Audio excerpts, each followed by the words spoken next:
வணக்கம். இன்னைக்கு நம்ம பார்க்க போகிறது ஜீரகம், பச்சை மிளகாய், கருவேப்பிலை. ஸோ இதோட பெனிஃபிட்ஸ், அதே மாதிரி இதை குக்கிங்கில் எப்படி யூஸ் பண்ண போகிறோம் அப்படிங்கிறத பார்க்கலாம்.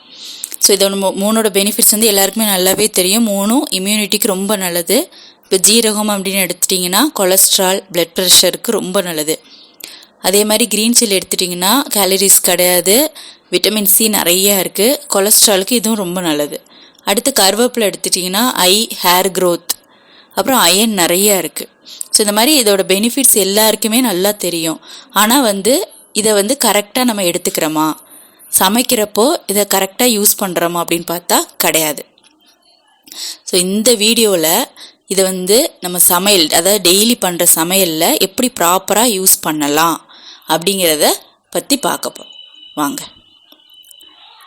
ஸோ முதல்ல நான் கருவேப்பிலை பற்றி சொல்கிறேன். இப்போ கருவேப்பிலை அப்படின்னு எடுத்துட்டிங்கன்னா நான் என்ன பண்ணியிருக்கேன்னா மொத்தமாக வாங்கி ஸோ அந்த இலையை மட்டும் தனியாக ரிமூவ் பண்ணி நல்லா வாஷ் பண்ணி ட்ரை பண்ணியிருக்கேன். ஸோ இது ஃபேனுக்கு அடியில் வச்சு தான் நான் ட்ரை பண்ணி வச்சுருக்கிறேன். இப்போ பார்த்தீங்கன்னா இதை நம்ம ஃப்ரிட்ஜில் அப்படியே ஸ்டோர் பண்ணி டைரெக்டாக சமையலுக்கு யூஸ் பண்ணோம் அப்படின்னா குழம்புலேருந்து எடுத்து தனியாக வச்சுட்டு தான் சாப்பிடுவோம். அந்த கருவேப்பிலையை நம்ம கண்டிப்பாக சாப்பிட போகிறதே இல்லை. ஸோ அதனால் என்ன பண்ணணும் அப்படின்னா இந்த ஸ்டேஜில் நம்ம சன்லைட்டில் வச்சு ட்ரை பண்ணணும். ஓகேவா? ஓகே. இதை அப்படியே ஸ்டோர் பண்ணாதீங்க. பண்ணால் கண்டிப்பாக அதை நம்ம சாப்பிட மாட்டோம். பொரியலில் போட்டாலும் சரி, குழம்புல போட்டாலும் சரி. அதனால் சன்லைட்டில். ஸோ இப்போ பார்த்தீங்கன்னா இந்த மாதிரி பால்கனியில் சன்லைட் கண்டிப்பாக படும். ஸோ இந்த இடத்துல வச்சு நல்லா ட்ரை பண்ணிடுங்க. இப்போ சம்மர் அப்படின்னா ஒரு 2 டேஸ்லேயே நல்லா ட்ரை ஆயிரும்.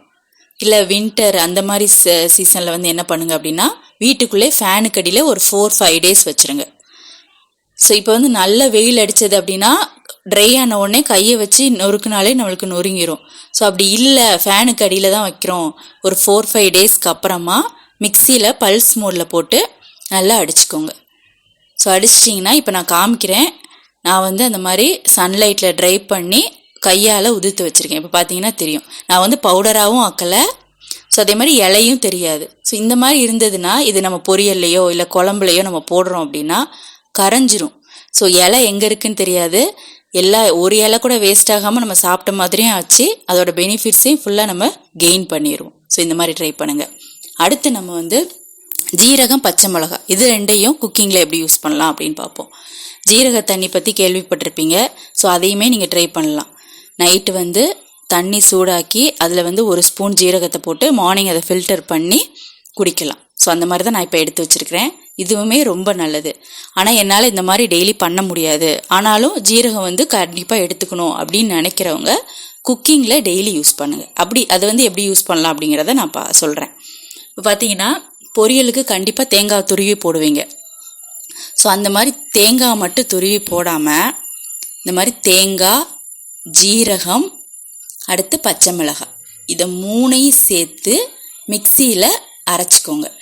அதாவது தண்ணி ஊற்றாமல் ட்ரையாக அப்படியே அரைச்சிக்கோங்க. ஸோ நீங்கள் இப்போ பொரியல் பண்ணுறீங்க அப்படின்னா வெங்காயம் போட்டு பச்சை மிளகாவை கட் பண்ணி போடாதீங்க.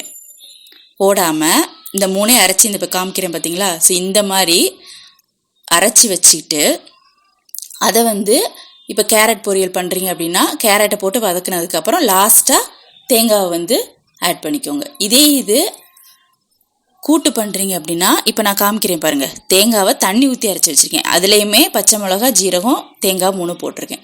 ஸோ இந்த மாதிரி பண்ணுறதுனால பச்சை மிளகாவை நீங்கள் தனியாக எடுத்து வைக்க முடியாது. ஸோ அதுவுமே ஃபுல்லாக சாப்பிட்ட மாதிரி ஆகும். அதே மாதிரி டெய்லி ஜீரகம் எடுத்த மாதிரி ஆகும்.